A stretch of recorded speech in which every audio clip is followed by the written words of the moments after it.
Again, it's unheard of, but I have the whole house to myself today, so I'm in a different location.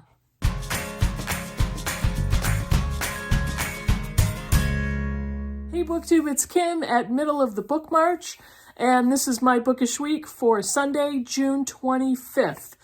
And yeah, I had book group last night. No, I had book group Friday night. I'm filming this on Saturday, but I had book group on Friday night. We had a blast, and I was hosting, so my house has never been this clean, number one. Number two, I shipped the family off to my mother-in-law's for the evening, and I basically coerced them into staying for the night so that I could have the place to myself. And normally when we have book group, we have a ton of food. It's a big potluck. We have a dessert, and we usually have a cocktail or two. And because I was hosting, I did provide a couple of wines or wine type drinks, and I hardly ever drink, but book group is usually a time when I'll try something. I found a cucumber watermelon or watermelon cucumber margarita, which was delicious. It's pink, and a wine made by Snoop Dogg. Who knew that Snoop Dogg makes wines and conveniently is a screw top? So I had fun with that. And I did insert pictures here, but it was, I laughed about that, and I had to buy that bottle of wine. Yeah, it came right out of the grocery store, but hey, I tried it. Tried it. So we did have a good time. And today I am here to talk to you about books. So last week I had a good week. I finished 3 books. And one of them is for the BookTube Prize. I finished His Name is George Floyd by Robert Samuels and Toulouse Olorunnipa from the Washington Post. So I finished this for nonfiction group B. Can't really discuss it. And then I have 2 others that I finished. For book group, we read Trust by Hernan Diaz, the recent co-winner of the Pulitzer Prize.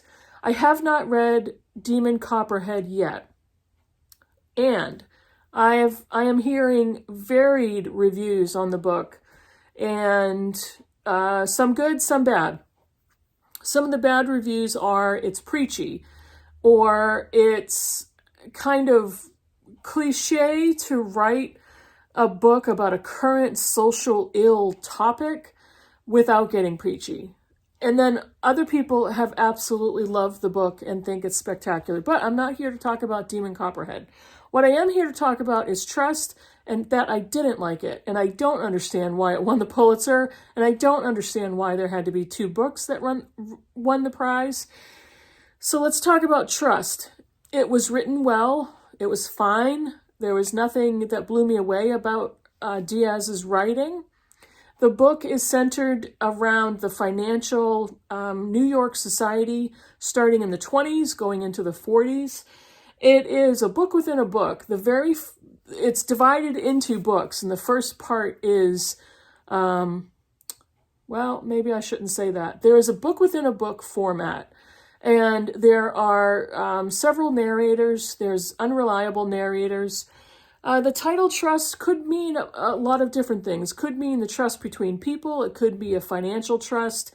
It is set in the stock market age of the 20s, 30s, and 40s in New York City.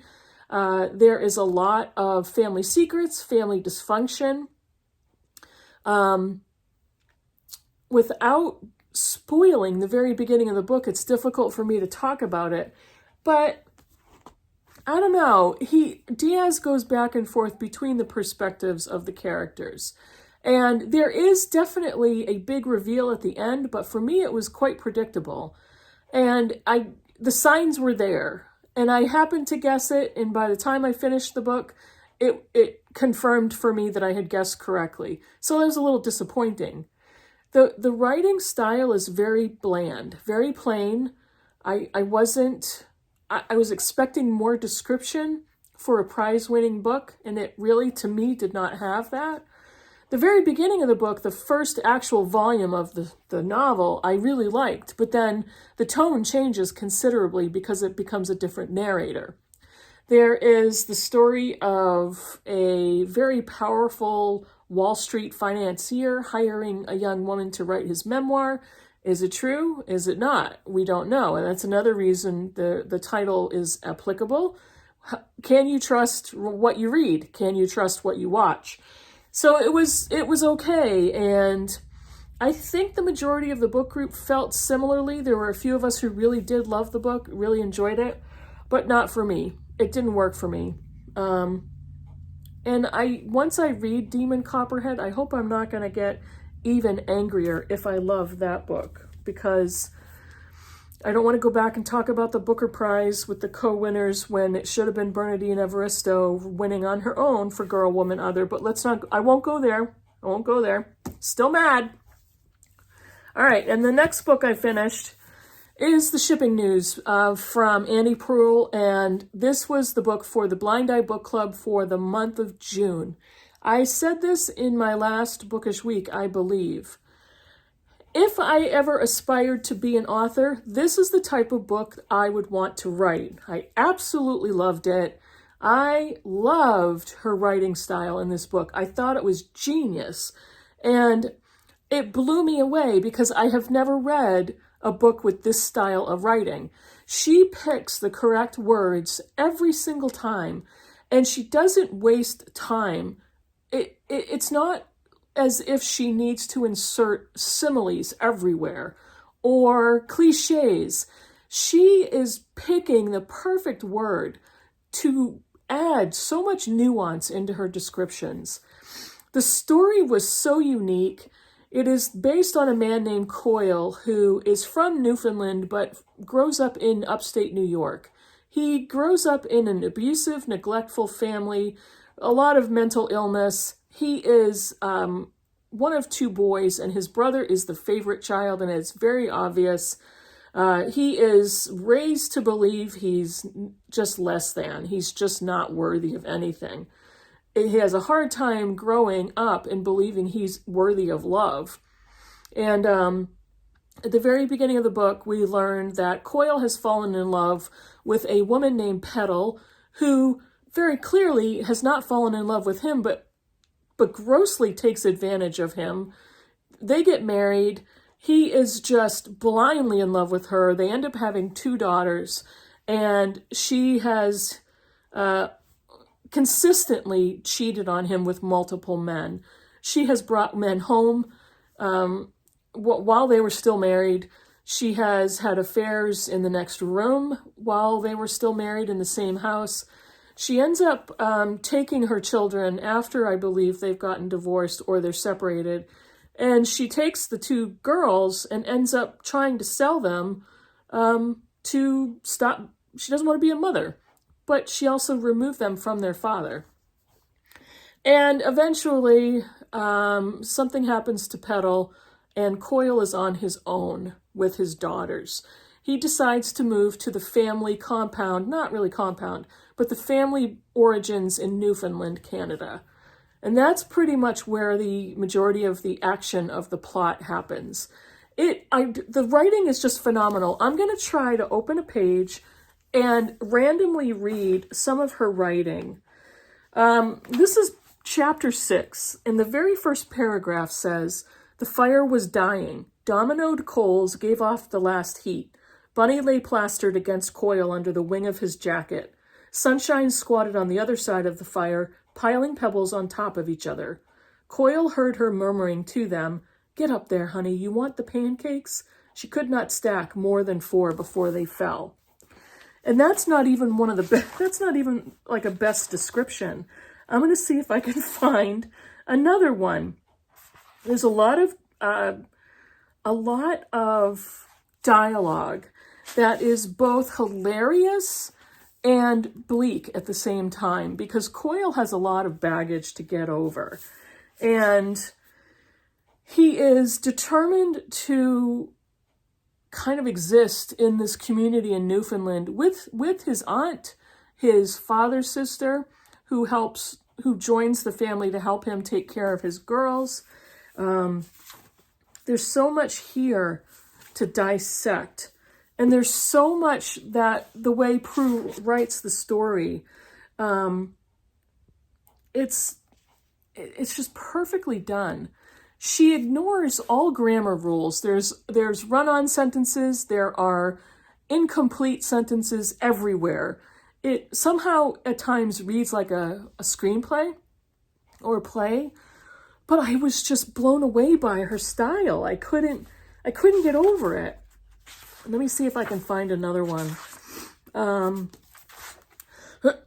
Excuse me, I don't think I'm going to be able to because I keep hitting a bunch of dialogue, and that's not what I was looking for.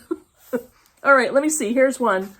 This is chapter 14, kind of at the end of the chapter, and I'm just trying to give you a little sample of how amazing this writing is. Tuesday, and Coyle couldn't get started on the piece. He's a newspaper writer. He showed the page of rain-smeared notes on the bottom jack under his pile of papers. He was used to reporting resolutions, votes, minutes, bylaws, agendas, statements embroidered with political ornament. Couldn't describe the varnished wood of Tough Baby. Hal put down on paper the Melville's savageness. Bunny much on his mind, the door-scratching business in the old kitchen. He shuffled his papers, looked at his watch again and again, would go into town and take a look at the aunt's shop. Wanted to ask her about Bunny. Was there a problem or wasn't there? And insatiable Coyle was starving anyway. It blew me away. This book blew me away. I loved it. It took me forever to read it. I mean, decades. When was this book published? A really long time ago, 1993. This is a 30-year-old novel that I have had in my possession for so long, never read it, loved when I read it, and I am so happy that I finally did. That's the best thing about this book club that I started. I am so glad I read it. It was a phenomenal novel. Now, what am I reading currently? I am currently reading 2 more BookTube prize books. This is one of them. Sorry, I have a cough. Strangers to Ourselves, Unsettled Minds and the Stories That Make Us by Rachel Aviv. And I've also got this on my Kindle, so I'm kind of going back and forth. And I am listening to The Escape Artist by Jonathan Friedland. This is a story about a young man who escaped Auschwitz and was desperate to escape so he could inform the world what was happening. And the book I'm reading for fun is Time's Convert by Deborah Harkness. This is part of the All Souls world. It's not a trilogy anymore. It is the All Souls series. And this is the 4th one. Just started it. I'm like 50 pages in. It's bringing me right back to this world. It's a fantasy world with witches and demons and vampires. Much more grown-up Twilight. It doesn't really have much at all to do with Twilight. But I'm really enjoying it. This is an escapist novel for sure. Deborah Harkness is a really good writer. I really love her writing style. Very descriptive and propulsive plot. There's always a little bit of mystery in there. So I'm really enjoying this one so far. That is about it. I am dying to go book shopping, so hopefully soon I'll have a book haul for you. Like I need a bookstore shopping trip. I get books all the time in the mail. Yes, I said it. I said it. That's it for me. Let me know what you think about any of the books I showed you or any of the books I'm currently reading if you're taking part in the BookTube prize. And I will talk to you in the next video. Bye, everybody.